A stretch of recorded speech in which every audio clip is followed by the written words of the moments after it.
Great. Thanks for taking the first step and signing up with noteconference.com. You will be pleasantly surprised at how willing we are to share our information with you, and the amount of information that we share with you for free is enough for you to actually get into the note business.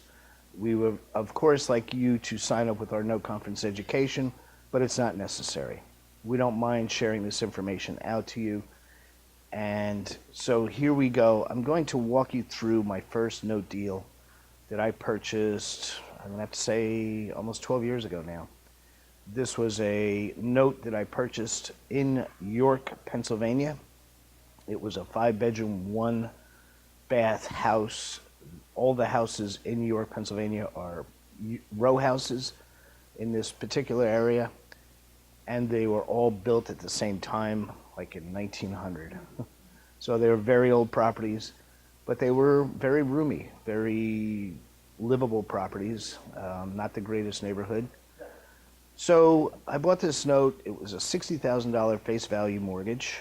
I bought this mortgage for $12,500.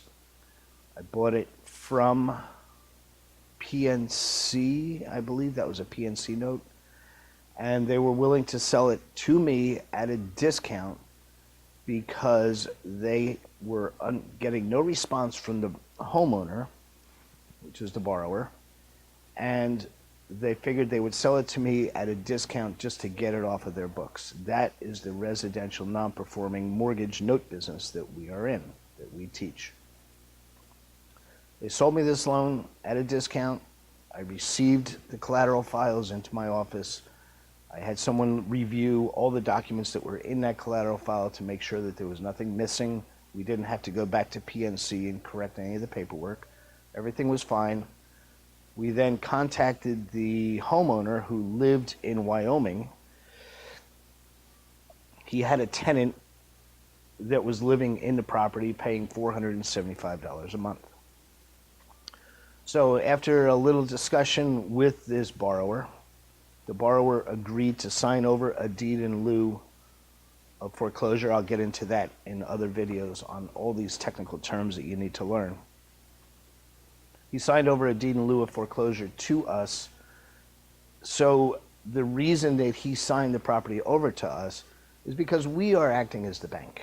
So when you're acting as the bank, there are certain guidelines that we need to follow, but there are certain advantages that we need to enjoy as well. One of them is the option to foreclose on a property and forcefully take the property because of the contract, the mortgage that this borrower had signed.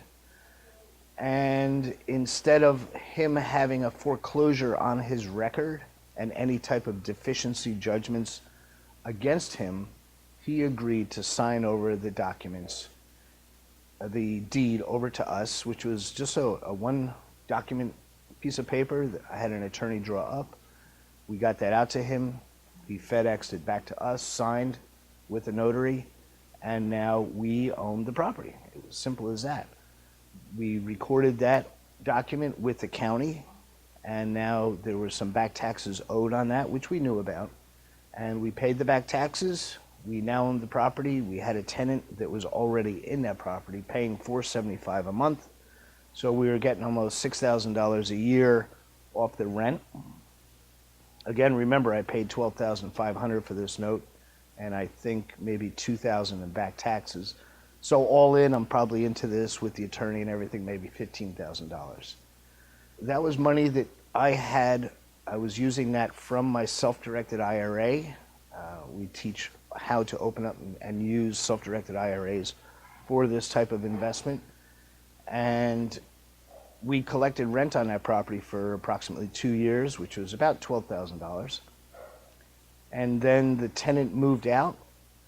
The neighbor was interested in buying that property from us. And so we sold that property for $25,000 to the neighbor, who was doing some type of lease purchase option type deals throughout York.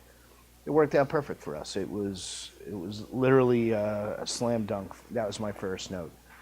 These happen all the time. This is how it goes. We become the bank, and we are more able and more flexible to be accommodating with a deal like this, because I was working first in the borrower's best interest, and then I was working in the tenant's best interest, and now I was able to be the bank and sell this house off as an REO, and that's just one of the many deals that we've worked on throughout the years. It's a wonderful business. It's a great space to be in. Here I am, never looking at this house. I bought the collateral from the bank. I never had to go to the house. I never had to look at it other than just collect that rent payments. And in fact, I told this borrower, I said, listen, if we receive 2 full rental payments from this tenant that you have in place, I will give you a check for $500.